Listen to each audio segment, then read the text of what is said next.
Terima kasih pemirsa, Anda masih bergabung bersama kami di iNews NTB. Tingkat kesembuhan ternak yang terkena penyakit mulut dan kuku di Lombok Tengah mencapai 82%. Dari 608 kasus PMK hewan ternak, sembuh 504 ekor dalam 1 pekan. Dinas Pertanian dan Peternakan Kabupaten Lombok Tengah optimis tingkat kesembuhan penyakit mulut dan kuku mencapai 82%.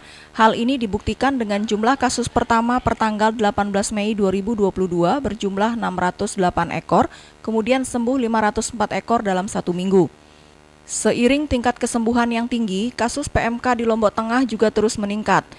Data Dinas Pertanian dan Peternakan Lombok Tengah, ribuan ternak telah terserang PMK yang tersebar di 36 desa dari 9 kecamatan. Memang ada peningkatan sekitar 766 ekor. Tapi ini nanti kan kita lihat kesembuhannya seminggu lagi.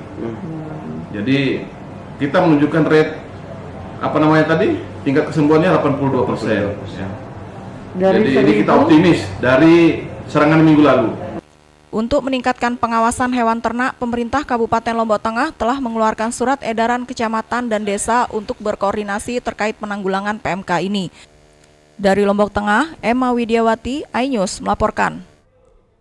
Kita beralih ke informasi lain. DPRD Lombok Barat mendesak pemerintah daerah setempat segera mengambil langkah pengendalian PMK hewan ternak, menyusul mewabahnya PMK pada ribuan sapi di Lombok Barat.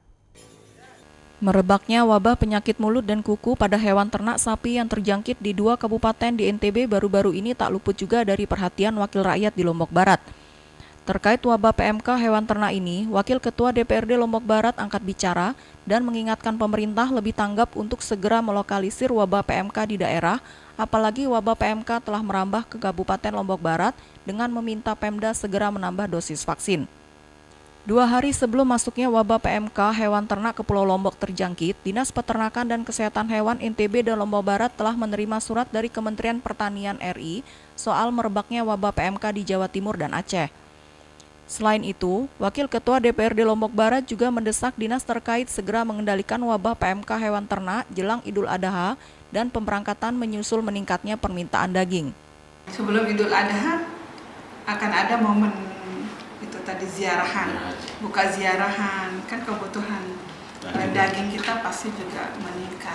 Ini kan peluang yang harus kita baca menjadi sesuatu yang positif untuk para peternak kita. Dengan banding beli ataupun dijual terpaksa menjualnya dengan harga yang murah, ataupun misalnya sudah terpaksa menjual dengan harga yang murah, yang mengkonsumsi kan berarti tidak aman begitu mengkonsumsi daging yang tidak sehat. Dinas terkait kedepannya harus memiliki peralatan deteksi dini soal wabah-wabah yang dapat terjangkit pada hewan ternak sehingga cepat bisa ditangani. Dari Lombok Barat, Muzakir, iNews melaporkan.